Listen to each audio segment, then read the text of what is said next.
तर काय होईल, खूप ऊन पडतं, माणूस बाहेर निघत नाही, पण एक गवताची कडी पेटत नाही, कारण तेवढी ऊर्जा त्या उन्हामध्ये नसते चैत्र महिन्यामध्ये. परंतु एखादा विशिष्ट भिंग विशिष्ट कोणामध्ये लावला, ज्या कागदावर लावला, ज्या गवतावर लावला, बारीक टिंब असते, त्यांनी काडी पेटून जाते. माझ्या स्वामींचे सूत्र असे आहेत, तेजस्वी आहेत, पिलदार आहेत, परिपक्व आहे, आशय गर्भ आहेत, आणि म्हणून ते ईश्वराचे पुत्र आणि आमचे मित्र आहेत. पंथाचे ते पहारेकरी आहेत. देव निघून गेला, सूत्र आम्हाला समजतात. ते सूत्र म्हणजे वचन रूप परमेश्वर आहे. ही महत्वाची गोष्ट आहे, वचन रूप परमेश्वर आहे. आणि या लीळा चरित्राची सुरुवात झाली ती दत्तात्रय महाराजांपासून झालेली आहे. दत्तात्रय महाराजांपासून झाली यासाठी की अध्यात्म आणि संसार दोन्हीही गोष्टी मी म्हणतो स्वामींनीही सांभाळलेले आहेत. खूप सूत्रावर मी प्रवचन केले, एक एक सूत्रावर, साध्या सूत्रावर मी प्रवचन केले, छोटे छोटे सूत्रावर प्रवचन केले. सूत्रावर बोलणारा मीच माणूस या पंथातला पहिला उघड बोलणारा. परंतु जे सूत्र परमार्थाला आणि संसाराला जोडतात अशा प्रकारचे सूत्र, ज्या सूत्राने संसाराने परमार्थाच्या मध्ये सेतू निर्माण केला असे सूत्र, ते संसारामध्ये तुम्हाला दुबळं ठेवत नाही आणि परमार्थामध्ये तुम्हाला आंधळं करत नाही असे सूत्र निवडलेले. महत्वाची गोष्ट आहे. आज आपण विचार करू की रात्री मी ज्या सूत्रावर बोललो त्याच्यावरच चिंतन करतोय, परत त्या ठिकाणी त्या सूत्रावरच चिंतन करतोय की स्वामी पैठणच्या मंदिरामध्ये आहेत. स्वामी बाहेरून फिरून आलेले आहेत. स्वामी फिरून आल्यानंतर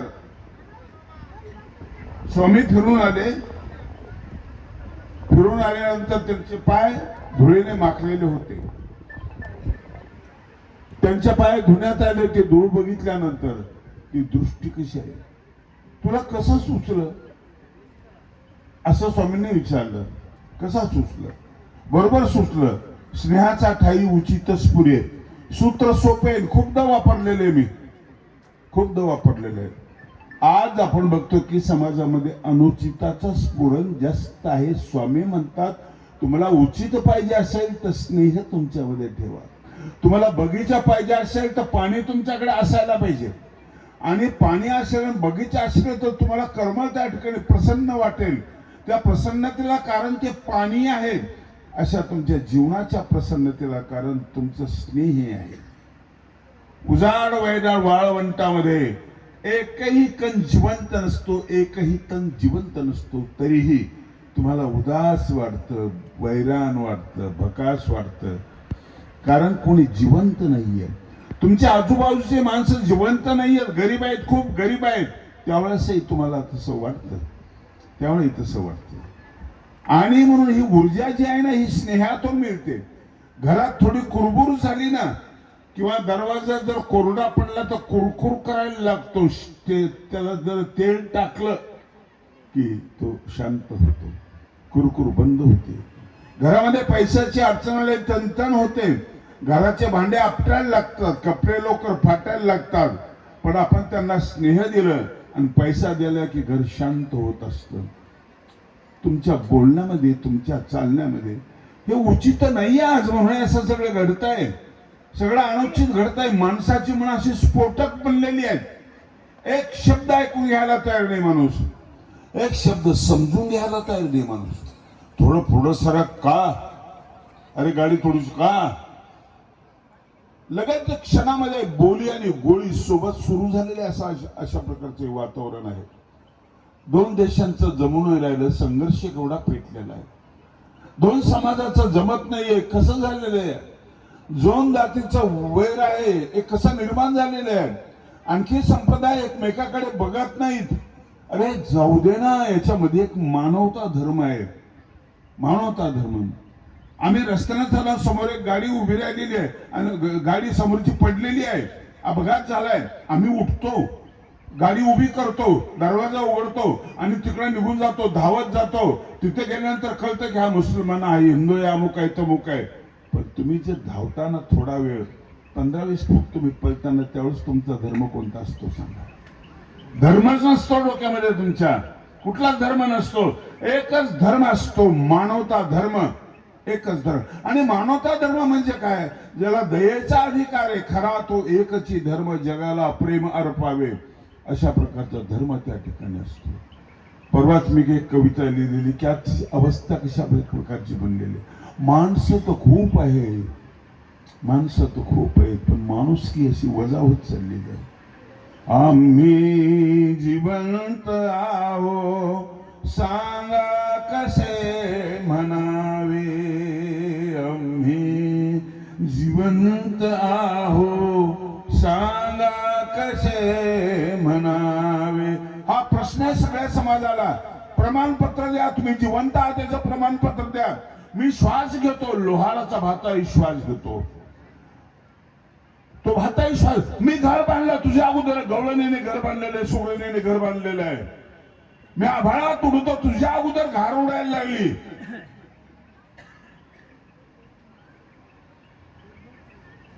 मी समुद्राच्या तळाशी बोट घेऊन गेलो आणि द्वारका बघितली.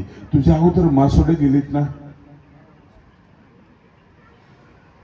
तुझे सगळी सुख जनावरांनी अनुभवले ना. आहार, निद्रा, भय, मैथुनांच्या हे सगळं अनुभवलं ना. जिवंत शब्दाचा अर्थ आहे गतिमानता आणि विकास. विकास आणि गती हे जिवंतपणाचं लक्षण आहे. गती थांबते, विकास थांबते. आणि माणूस मेला नसला तरी मेलेला असतो. उशिरा त्याची अंत्ययात्रा होते, पण तो अगोदर मरत असतो. अंत्ययात्रा उशिरा होते. जिवंतपणाचं लक्षण आहे दुसऱ्याला मदत करणे, दुसऱ्याला तारणे. तरुणपणाचं लक्षण आहे तो तरुण आहे, दुसऱ्याला तारून देतो तो तरुण आहे. जिवंतपणाचं लक्षण आहे गती, मती, प्रीती, भक्ती, प्रतिती. हे जिवंतपणाचं लक्षण. हे तुझ्यामध्ये नाही, तुझ्यामध्ये राक्षसी गुण आहेत. अहंकारम, बलम, दर्पम. तू जिवंत नाहीस, तू जिवंत नाही. आपण आपल्याला तपासायची गोष्ट आहे. आपल्यामध्ये किती गतिमानता आहे, किती प्रीती आपल्यामध्ये आहे. आपण आपल्याला तपासायचे. हे नशात तुम्ही नाही, जिवंत नाहीये तुम्ही. काल एका घरी गेलो, म्हाताराने म्हातारी मुलत आहेत पण विदेशामध्ये आहेत. कुण्णी नाही. त्यांनी जेवण बोलवलं आम्हाला, बाहेरून जेवण बोलवलं, मेसचं जेवण बोलवलं. वाईट वाटलं. म्हातारीचे हात लोक करतायत असे. म्हातारा थकलेले, काही होत नाही, काही होत नाही. पण मुलगा अमेरिकेतून फोन करतो आणि सांगतो, पप्पा तुमच्या शर्टचं बटन तुटलेलं होतं, मी आलो होतो त्यावेळेस, ते बंद केलं की नाही तुम्ही. दूर आहे अमेरिकेमध्ये. जवळचा मुलगा काहीच विचारत नाही, पाहत नाही. जिवंत कोण आहे? तो जिवंत आहे का, हा जिवंत आहे, हाच लक्षच देत नाही. याला डोळे आहेत पण याला दृष्टी नाहीये. डोळे आणि दृष्टी वेगळी, लक्षात ठेवा. आमच्या सरीक्षकत्र प्रभूंनी आम्हाला 5 इंद्रिय सक्षम करण्याचा सल्ला दिलेला आहे. पहिले माणूस उभा केलेला आहे. माणूस पहिले माणूस उभा केला. उभं राहण्यापर्यंत माणसाची ताकद निर्माण केली. अयोग्य होता, योग्यपर्यंत त्याला नेलं, त्याला गती दिली, त्याला चालतं केलं, त्याला बोलतं केलं. दगड जिवंत केले माझ्या स्वामींनी. दगडाला आकार दिला. त्या गतीने आपल्याला प्रवास करायचा आहे, त्या दिशेने आपल्याला जायचं आहे. आणि म्हणून आपलं जीवन पूर्ण बदलणं म्हणजे हातामध्ये एक मशाल घेऊन चालणाऱ्या माणसाला पोहोचवलं चुलीपर्यंत, राख्यापर्यंत. तो ज्ञान सांगण्याच्या लायकीचा नव्हता. ज्ञानी माणूस त्रासदायक आहे, बडबड करत बसतो, ऐकत नाही. तो प्रेमाच्या दवाखान्यात पाठवला. ज्ञानापाशी प्रेम उत्तम आहे, तो पाठवला. रुद्रपूरला पाठवला. आणि जे हातात मशाल होते ना, त्या हात इतके तयार झाले की त्यातल्या चुलीची राख काढायला लागले. ते चुलीपर्यंत ते हात पोहोचले, तिथली राख काढायला लागली. धर्म शब्दाचा अर्थ एक परिवर्तनशीलता. मूर्तीप्रकाश मध्ये एक उभे आहे. अधर्माचा त्यागो करावा, धर्माशी आधारो द्यावा, सदोख पुरुखू त्यागावा विषयेशी. धर्माच्या अगोदर अधर्म बाजूला करा. तुम्हाला स्वच्छता पाहिजे ना, अगोदर अस्वच्छता कमी करा. जे नको आहे ते अगोदर बाजूला करा. केशवराज व्यासांचं म्हणणं ते अगोदर बाजूला करा, मग धर्माशी आधारो द्यावा. आणि विशेष सदोख पुरुष त्यागावा विषय केशी. जो सदोष पुरुष आहे तुला तुम्ही टाकून द्या. सदोष पुरुषाने महाभारत घडलं, सदोष पुरुषाने रामायण घडलं. रामायणातलं एक वाक्य मला इतकं आवडलं, महाभारतातलं एक वाक्य मला इतकं आवडलं. गांधारी तपस्विनी आहे, तिने कृष्णाला शाप दिलेला आहे, ती तपस्विनी आहे आणि पवित्र आहे, 5 माते तिचं नाव आहे. ती एकदा दुर्योधनाला म्हणाली, दुर्योधन, हा माताश्री, तूने तेरे भाभी का वस्त्र हरण किया है, कहो दुशासन को मेरा भी वस्त्र हरण करो. केवढी शक्ती आहे एका वाक्यामध्ये, हा जिवंतपणा.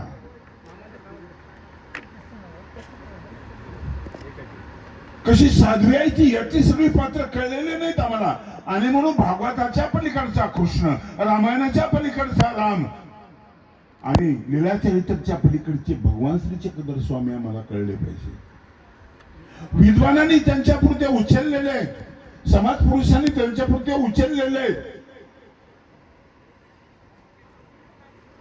बाई देवाला लघुशंक आल्यानंतर त्याला उठवायचं, त्याला बाहेर न्यायचं, ते लघुशंकेचे शिंतोडे पायावर उचलतात. इतकं साधं होता येतं हे स्वामी आम्हाला माहिती नाहीये. दाई सोबत गप्पा मारताना इतकं लहान होता येतं, काऊची उची गोष्ट सांगते ते आम्हाला माहिती नाहीये. उपनिषदच्या गोष्टी आम्ही ऐकल्या, पण ही गोष्टाची एवढी इतक्या पदर आहेत त्या गोष्टीला आजही आम्ही घर निर्माण करू शकत नाही. कावळ्याने घर तयार केलं नाही, गोष्ट आजही आम्हाला तयार करता येत नाही.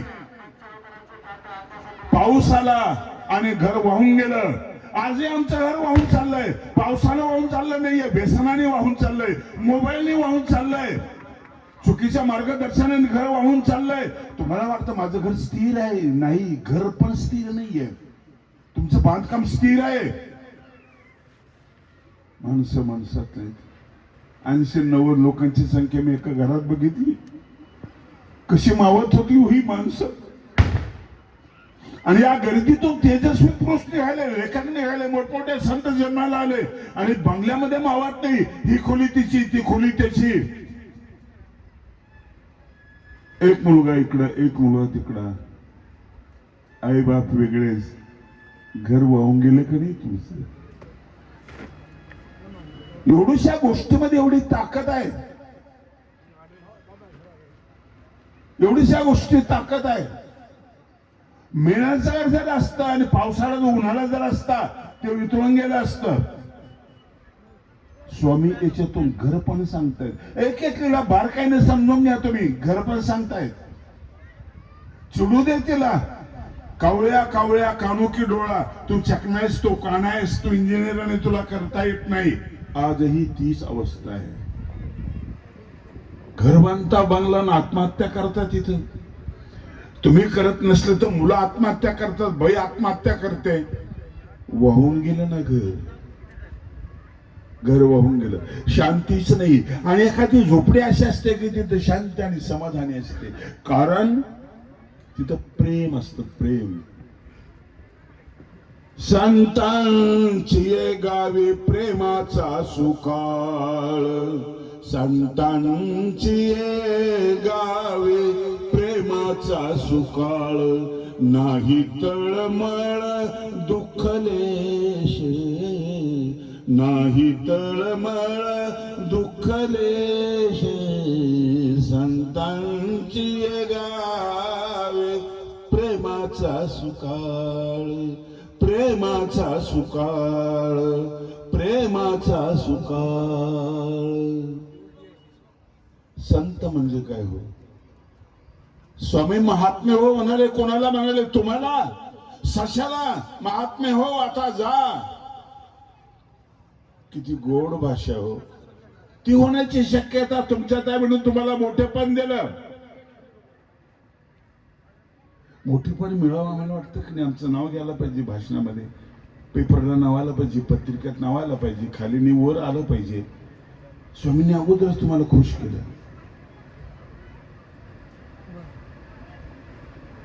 तुम्ही चतुर्विधा भूतग्राम अगोदर स्वामींनी महात्मे हो, तुम्ही महात्मे आहात. ज्ञानेश्वरीमध्ये एक गोडवी आहे, प्रभो तुम्ही महेशाची मूर्ती. वक्त्यांना उद्देशून म्हटलेलं आहे. इतकी मोठ्या, किती गोड बोलायचे हो जुनी लोक, किती गोड बोलायचे. हे संपलं ना. घरात टीव्ही आहे, बँक बॅलन्स आहे, गाडी आहे, गोड बोलणं संपले की भांडण सुरू होतं. झोपडीत होत नाही, जंगलामध्ये होत नाही. जो सुख पाओ हरि भजन में वो सुख नहीं अमीरी में. मन लागो लागो रे लागो मन लागो, हरि भजनामध्ये माझं मन लागो, बस काही नको, काहीच नको आहे. आमच्या संप्रदायाचे संन्यासी फिरले, आचार करत होते, अष्टपरीचा आचार फिरत होते, झाडाखाली बसत होते. तुम्ही बंगल्यामध्ये बसून काही लिहिलं नाही, त्यांनी झाडाखाली बसून लिहिलं. 100 अध्यायाचे ग्रंथ लिहिले, 6,500 ग्रंथ लिहिले, आणि तेही कुटके खाऊन लिहिले, शेळे कुटके खाऊन लिहिले. कसली ऊर्जा असेल हो तुम्ही. मला फुरसतच नाही, मला प्रशस्त जागाच नाही, मी अभ्यास केला असता. झोपडपट्टीतला मुलगा 12वी नंबर 1 येतो ज्यावेळेस महाराष्ट्रामध्ये, मला त्याला जाऊन भेटावं वाटतं. आमच्या पूर्वजांचा वारसा त्यांनी चालवलेला आहे. चिमणी खाली बसून अभ्यास करतो.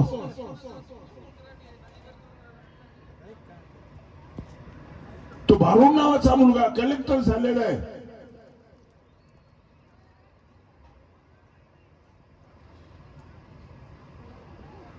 खाली फोडणारी बाई होती, ती त्याला झोपू घालायची, झोपत नव्हता, दारू पाजायची. शिकला शिकला शिकत गेला.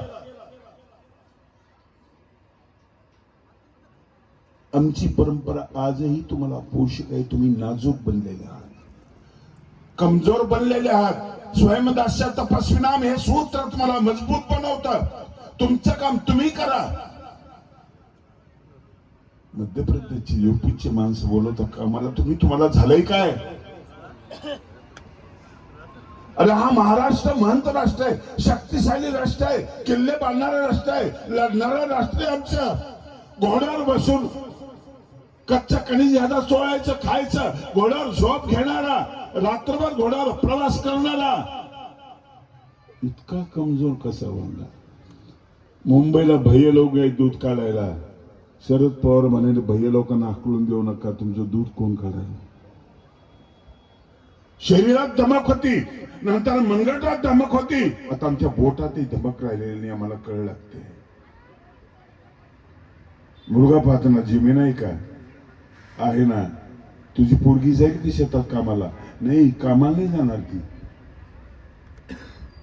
सकाळी उठून दळणाऱ्या ह्या माया माता भगिनी सकाळी उठून दळायच्या.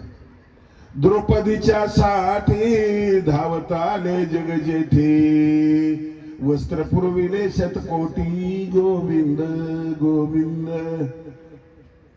काय गाणं होतं, जगण्यामध्ये गाणं होतं, गाण्यामध्ये जगणं होतं. काही वाटत नव्हतं. मी ज्वारी सोडलेली आहे. जुन्या माणसं असतील इथे, ज्वारी सोडणं सोपी गोष्ट नाहीये. जिमनीत रुतून बसले असत तिची पाळमुळं. कापणं सोपं आहे. तुम्ही कापायला लागले, तुमची ताकद संपली, तुम्ही कापायला लागले. आम्ही सोंगायचो आणि भलकडी म्हणायचो, भले भले रे भले रे भलकडी दादा भले रे. सोबतचा म्हणायचा भले भले रे भले रे भलकडी दादा भले रे. आणि त्याच्यामध्ये काय असायचं, गोड असं कौटुंबिक गोष्टी यायच्या.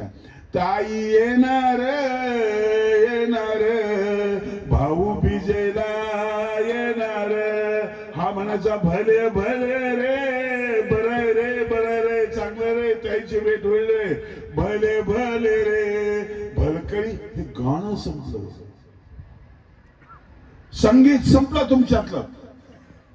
मोठा हसणारा माणूस होता ना, मी ऐकलं त्या आरोळ्या. बैलांना मागाडायचा, सौंदर्य आणि नाडा असायचा हे शब्द माहिती नाही नवीन मुलांना. सौंदर्य उडून अंदाज घ्यायचा, मोड भरलेली आहे आणि बैलांना आवाज द्यायचा. कविता त्याची 3 शब्दाची संगीतकाराने संगीत दिलेलं नाहीये, इतकी गोड इतकी गोड. अरे दिलीप कुमारने सुद्धा असे गाणं म्हणून दाखवलेलं, इतकं गोड होतं ते. भरली बाळा रे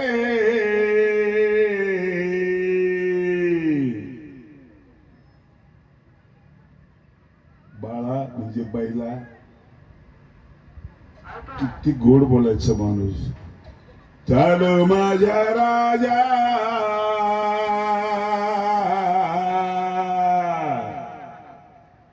माझ्या सरजा माझ्या राजा. काही थोबड झालं माणसा तुझं. किती घाण घाण शिवाय देतोस. चाल माझ्या देवा माझ्या देवाचा. बैलामध्ये देव पाहणारा माणूस, झाडामध्ये चैतना पाहणारा माणूस. आता शास्त्रज्ञांनी सिद्ध केलं की सगळ्या जगाशी गोड बोला. तुमच्या अंगणात 2 झाडं आहे, एका जवळ जा, दररोज जा, 10 मिनिटं त्याला शिवाय देत जा. 15 दिवसात ते झाड वाळून जातं. दुसऱ्या झाडाजवळ जा, त्याची स्तुती करत बसा दररोज. ते झाड बहरत फुलत हिरवगार होत. अक्कल माणसालाच नाही, जनावराला अक्कल आहे आणि झाडा झुडपांना अक्कल आहे, दगडांनाही सगळ्यांनाही अक्कल आहे.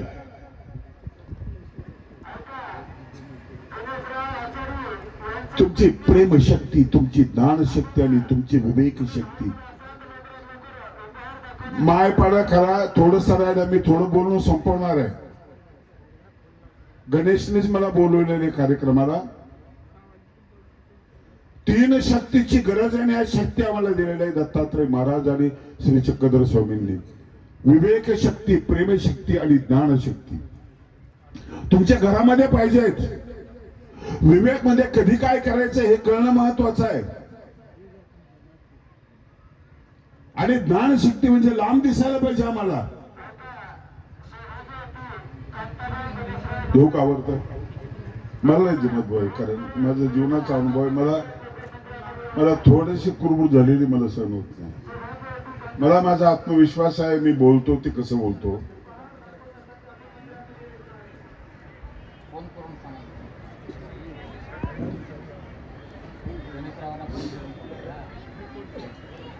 तो त्याच्या याच्यात असेल नुसतं असेल.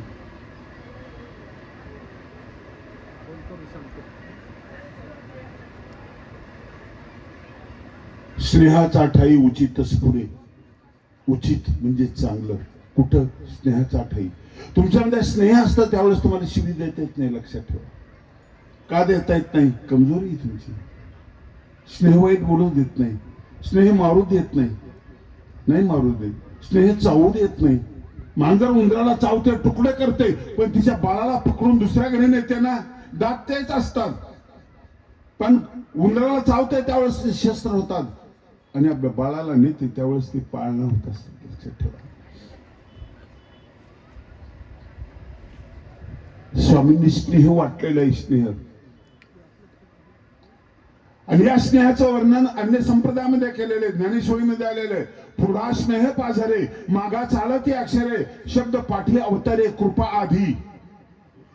स्नेह पुढे चालतं. माझं गाव, माझं घर सगळे वारकरी पंथाचे. माझे बाबा मोठे कीर्तनकार. मी घेतली दीक्षा, काळे कपडे होते. गेलो घरी. आमची काकू होती म्हातारी, तिने काही ओळखलंच नाही, पण मला बरं वाटलं काकू भेटली. माहेरच्या लोकांना गाव बरं वाटतं, घर बरं वाटतं, कुत्रही बरं वाटतं. आमच्या गावचं आहे, माझ्या माहेरच्या. मलाही बरं वाटलं. काकू आली. नाही भाऊ, इथं थांबू नकोस तू, आमची तर गडी माणसं कोणी नाही म्हणे, माणसं सगळ्या गेलेले आहेत, निघून जा तू. म्हटलं नाही जात. नाही जात काय कमाल आहे म्हणे मिल्याची, जात नाही म्हणतो. अरे बघा पुरीला सांगितलं का जावर कोणाला तरी आणणार इथून. मी हसत होतो, माझ्यामध्ये स्नेह होतं. काकूने शिवी दिली, मला त्याचं काही नाही वाटलं. तुमच्यामध्ये ज्याच्या स्नेह आहे त्याने शिवी दिली, काही वाटत नाही तुम्हाला. येऊ दे. शिवीमध्ये ओवी जन्माला येते. शिवी प्रेमामध्ये भिजली ना, अरे विठ्या विठ्या मुळ माईच्या करट्या तुझी माय रणकी झाली, बरं वाटलं. औस मला खूप आवडते.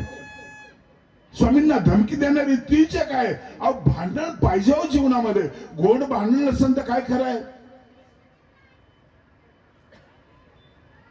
मी बाबांना भांडायला पाहिजे मार्गात गेल्यानंतर. तुम्ही गोळ्या घेत नाही वेळेवर, हे काही कामाचं नाही. तुम्ही वेळेच वेळेला गोळ्या घ्यायला पाहिजे. तुम्ही फिरत नाही, तुम्ही हे करत नाही. हे भांडण असूनही भांडण नाही, प्रेम आहे. काकू म्हटली जात नाही, म्हटलं नाही जात. इथे घरी कोणीच नाही ना, म्हटलं मी काही मागत नाही ना. इथं कशाला बसतो, म्हटलं बसू द्या थोडस. तिला म्हटलं भिका जर असता तुझा तर तू काय केलं असतं. तो भिका, तू भिकाय का. आली जवळ, मेल्या तुझा डोला गेला आमच्याकडची शिवी. किती गोड वाटली ही शिवी. खूप खूप दिवस झाले ऐकली नव्हती. तोंडाने हात फिरवला. तो स्पर्श किती गोड आहे. तो स्पर्श माझा मला मिळालेला स्पर्श, काकूचा स्पर्श इतका गोड आहे. तर स्वामींनी दिलेला स्पर्श किती गोड आहे. तो दगडात जाऊनही तसाच आहे, लोखंडात जाऊनही तसाच आहे, केसात जाऊनही तसाच आहे, चर्मात जाऊनही तसाच आहे. तो आमचा प्रसाद आहे. प्रसादे सर्व दुःखाना वाहने रस्योपजायते प्रसन्न चेतसो यशो बुद्धी पर्यवतिष्ठते. वेदना प्रेमामध्ये टाकली तरी ती गोड होते. संभाजी राजांना साल काढली, डोळे काढले आणि कवी कलशाचे डोळे काढले. रक्त बंबाळ झालेले होते संभाजी राजे. म्हणाले कवी कलश काही सुचते का कविता तुम्हाला. कविता म्हटली होत्या माणसाने तिथे. उत्स्फूर्त कविता म्हटली. काल यवन की सभा में शंभू भयो बजरंग. अरे माझा राजाला तो रक्त बंबाळ नाही केलं, त्याला शेंदूर लागलेला आहे, तो बजरंग बली आहे. कसं सुचत हे. चाकोरीतला अभ्यास चांगला, पण चाकोरीच्या बाहेरून जो मध्ये शिरतो माणूस आणि आतल्याला फुलवतो ना, त्याला म्हणतात प्रतिभा. ही प्रतिभा ती असते. ही प्रतिभा आणि हे प्रेम तो तुम्हाला मरेपर्यंत जिवंत ठेवतं. जिवंतपणाची व्याख्या मी तुम्हाला सांगितलेली आहे. आता तुम्हाला प्रेमाचं उदाहरण दिलं. संतांचे गावे प्रेमाचा सुकाळ. संत कोणाला म्हणायचं. असत्य सोडून सत्यावर जो स्थिर असतो त्याला संत म्हणायचं. ज्याने जीवनातलं असत्य सगळं संपवलेलं आहे, पृथ्वीसह सगळ्यासह, आणि सत्य जो शाश्वत जो ईश्वर आहे अविनाशी, त्याच्यावर तो स्थिर झालेला आहे, त्याला संत म्हणायचं. इतकी सोपी व्याख्या आहे. ऐकली नसेल कधी तुम्ही, मला खात्री आहे. असत्याला बाजूला करून सत्यावर स्थिर राहतो त्याला संत असं म्हणतात. तो साधूपेक्षाही मोठा होतो. साधू प्रवासामध्ये आहे, तो पोहोचलेला आहे. आणि म्हणून की हे जग जीवने पुरित आनंद घन संत. आनंद घन आहे संत. मानव कवींची कविता ही ओवी आहे की हे जगजीवने पुरित आनंद घन संत. अनार्थ करावया तृष्णा पीडित तैसे भासताती. भागवता श्लोके सुरुवातीला सच्चिदानंद रूपाय विश्वोत्पत्त्यादि हेतवे तापत्रय विनाशाय सत्कृष्णाय वयम नमः. सच्चिदानंद आमच्या लोकांनी सुद्धा सुंदर लिहिले. श्री सच्चिदानंद मय स्वरूपम विश्वाख्य नामांकित शक्तियुक्तम षडलक्षणम श्री परमेश्वराख्यम तम चित् परम चक्रधरम स्मरामि. संस्कृत साहित्याच्या तुलनेमध्ये आमचे महानुभाव कुठेही कमी राहिलेले. त्यांनी जे जे केलेलं आहे ते आमच्या लोकांनी केलेलं आहे. एवढा श्रीमंत साहित्याच्या दृष्टीने संप्रदाय लोकांना नाही कळला हो. आतापर्यंत जगाला वळसा घालून यायला पाहिजे होता आमच्या पंथाने. आताचे पंथ चमकायला लागले. जगाला चक्कर मारायला पाहिजे होते आम्ही. आनंद म्हणजे ईश्वर. सच्ची व्याख्या चित्तची व्याख्या ब्रह्म माया असे आनंद म्हणजे ईश्वर. ह्या दोघांनाही जो गळून शिल्लक राहतो ना त्याचं नाव आहे आनंद. चितला आणि सतला सगळ्यांना आपल्या आवाक्यामध्ये घेतो त्याचं नाव आहे आनंद. हा आनंद कुठे हो आपल्याकडे होता का? होता. आमच्या संतांच्या जीवनामध्ये आनंद होता. होतं काय? पाकिस्तानला गेले त्यावेळेस एक विशेष एक पोथी एक कपडे भांड हे घेऊन पाकिस्तानमध्ये गेले. पाकिस्तानमध्ये गेले नाही गांधारकडे गेले, अटके पार गेले, कुणीच गेलं नव्हतं. तिथं महानुभावांच्या आरती आजही म्हटल्या जातात, तिथं स्तोत्र आजही म्हटल्या जातात. पाय इतके मजबूत आहे, तो इतक्या लोक चालते, इतके दूर चालवते, ते पाय फार मजबूत आहे.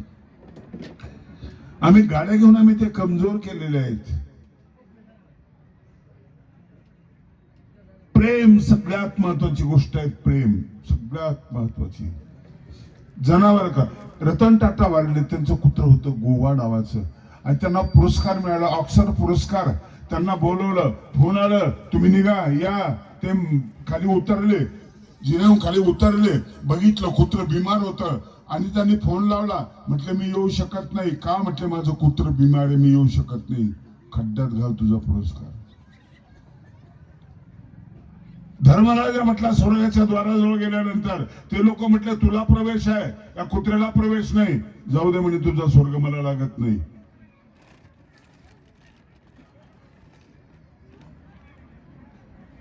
चेतक घोडा महाराणा प्रतापांना सुरक्षित ठिकाणी नेतो. वाघ्या नावाचा कुत्रा शिवाजी महाराजांच्या समाधीवर अग्नी पेटल्यानंतर उडी मारतो. रतन टाटा वारले, कुत्र 3 दिवस बसून होतं. त्यांच्या जवळ गेलं, अंत्ययात्रेच्या वेळेला तिथं बसलं, घरी आणलं, त्याला घरी आलं, काही खाल्लं नाही. त्यांच्या फोटोकडे पाहून रडत होता आणि तिथे त्यांनी प्राण सोडला. हा डांगरेश पुन्हा होऊ शकत नाही का आमच्यामध्ये? स्वामींनी शोधलं की यांच्यावर प्रेम करता येतं. वियोग यांनाही सहन होणार नाहीये. या बारीक बारीक ज्या लीळा आहेत ना, ह्या लीळा समजून घेणं महत्वाचं आहे. म्हणून महाराष्ट्र कमजोर झाला याला कारण आहे स्वयंदास्य तपस्विनाम. तपस्वी म्हणजे क्लेश सहन करणारा, दुःख सहन करणारा हा तपस्वी आहे. घरामध्ये जी बाई सहन करते आणि घरगाडा चालवते ती तपस्वी आहे.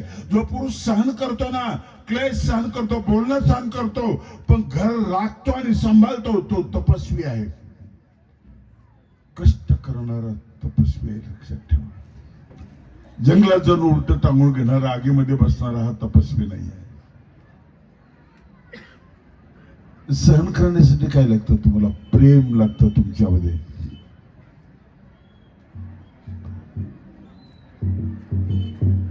अनुराग लागतो तुमच्यामध्ये. तुमच्या जीवनामध्ये गायन लागतं. संपलं हो, गायन संपलं. आता एका बाईचं गाणं ऐकलं मी जात्यावरचं. लिंबाच्या झाडाखाली मा भाऊ दारू पाडी, कोणी मेल्याने केली खोडीनं आली पोलिसाची गाडी. जुना सोत बैलात बैल माझा गुन्ह्या सोनाचा. पुराचं नाव घ्यायचं तो गुणाचा. कुटुंबातले सगळे गाणं म्हणायचे हो. आहेत का कोणी म्हातारे बाया इथं? आहेत का कोणी? सगळी गाणी म्हणायची. आणि गाणं हे संगीत आहे, नाद ब्रह्म आहे, लक्षात ठेवा. कृष्णाने गीता सांगितली, श्लोकातून सांगितली, पण तिच्यापेक्षा भारी निघाली बासरी. गीतेपेक्षा श्रेष्ठ आहे, त्यांनी बासरी वाजवली.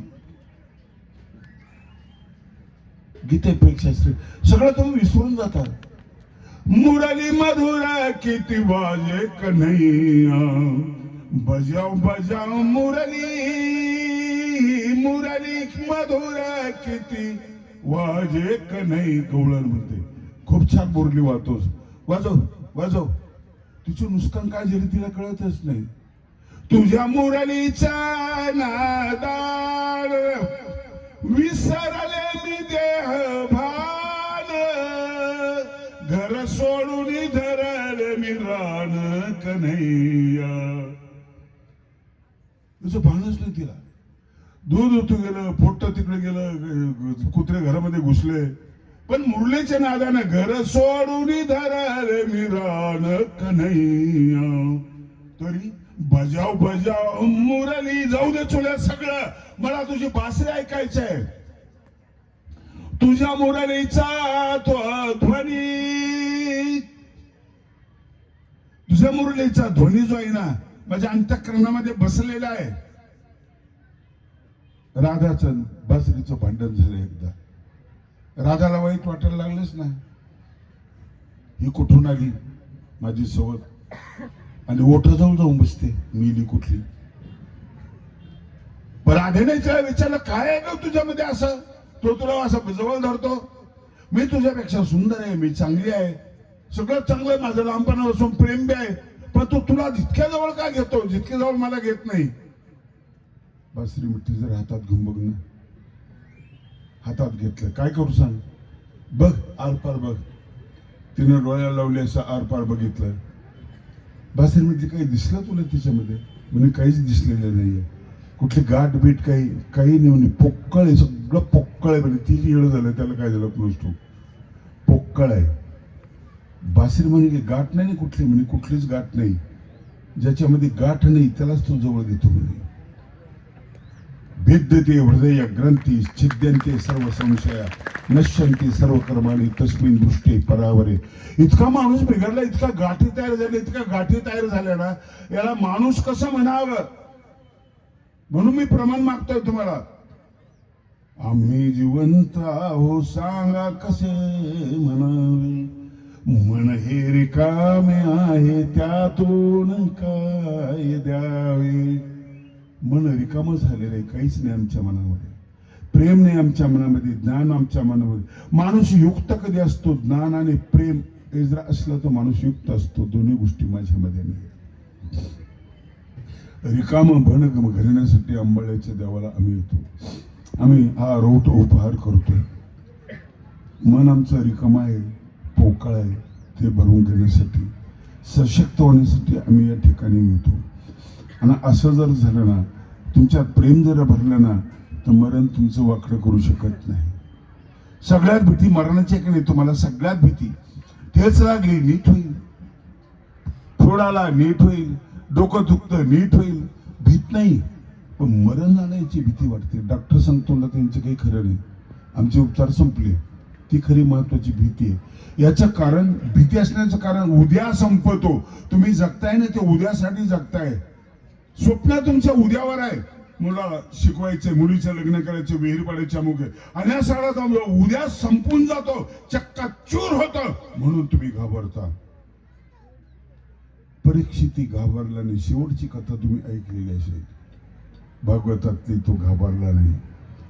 मरण मारुनी विजी व्हावे, मरण हे माझे. आमच्या वैरागीने घाबरले. आता अमृता बाबाचा आश्रम होता ना तगडावर, हे साताऱ्याचे वैरागी आले, मी नवीन बघितले. तर दुसऱ्या डोंगरात गेले, झोपले. पोतेचा टाइम झाला आणि साप आला, त्यांना खेटून गेला, अंग टाकलं त्यांनी, पूर्ण त्यांना स्पर्श केला. त्याच्याकडे बघितलं, म्हटलं हो पोतेचा टाइम झाला, माझ्या लक्षातच नव्हतं बरं का. उठले आणि आले, घाबरले नाही घाबरले.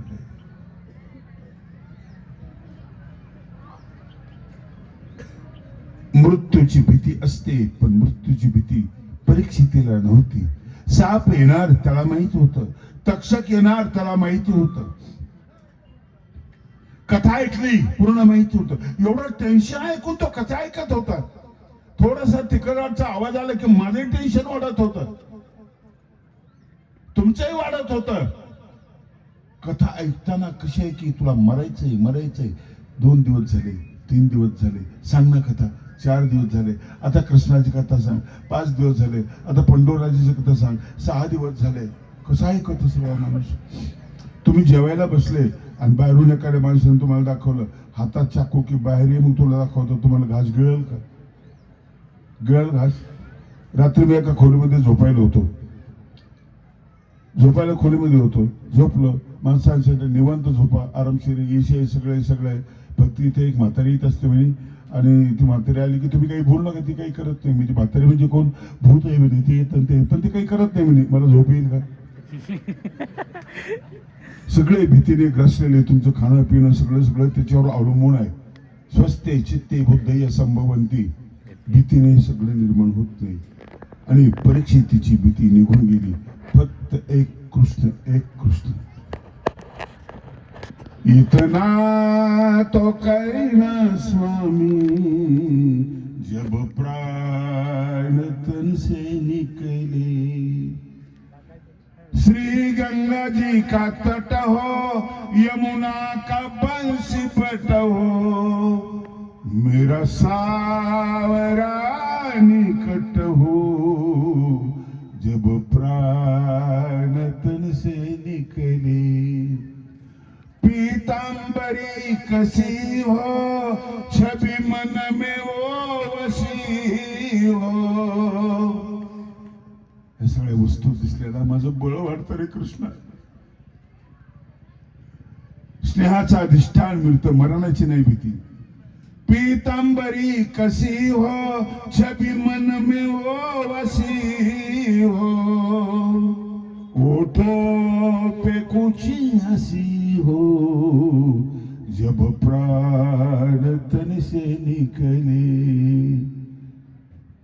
गोविंद गीत गा के, गोविंद गीत गा के, जब प्राण तन से निकले, जब प्राण तन से निकले, जब प्राण तन से निकले.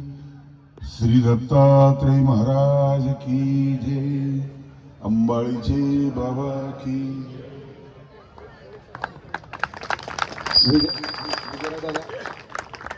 विजय दादा खांबेकर.